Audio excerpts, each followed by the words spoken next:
നമസ്കാരം, ഞാൻ സുരേഷ് ലാത്തെ. നമ്മുടെ ഒരു കാര്യമുണ്ട്.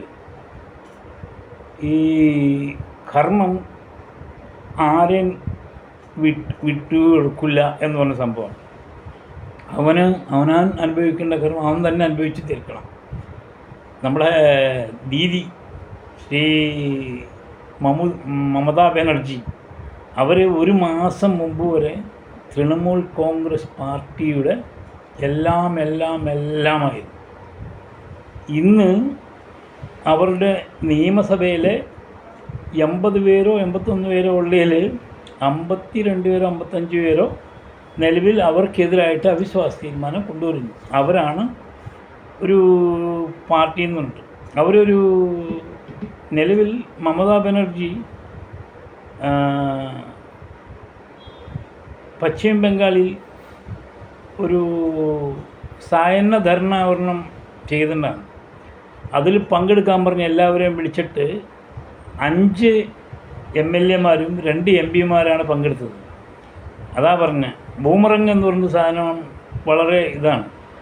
ഒരു കാലത്ത് ആ നാട്ടിലെ അവിടുത്തെ ഏറ്റവും വലിയ കിരീടം വയ്ക്കാത്ത താടകിയായിരുന്നു ആ സാധനം.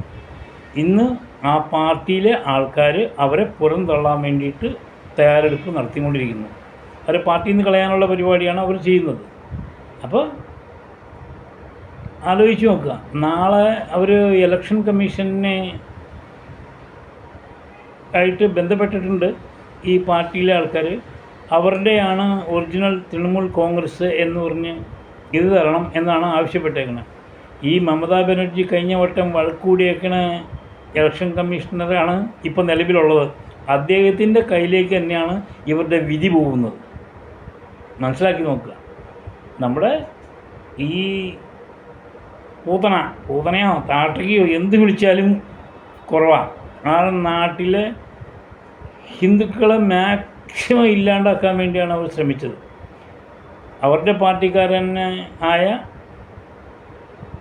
ഇന്നത്തെ മുഖ്യമന്ത്രി ആ നാടിനും ജനങ്ങൾക്കും ഏറ്റവും വലിയ പ്രിയപ്പെട്ടവനായി മാറിയിരിക്കുന്നു. അപ്പോൾ അവരവർ ചെയ്തത് അവരവർ അനുഭവിക്കും എന്ന് പറഞ്ഞതിൻ്റെ ഏറ്റവും വലിയ തെളിവാണ് ഇപ്പോൾ കണ്ടുകൊണ്ടിരിക്കുന്നത്. അപ്പോൾ എല്ലാവർക്കും നമസ്കാരം.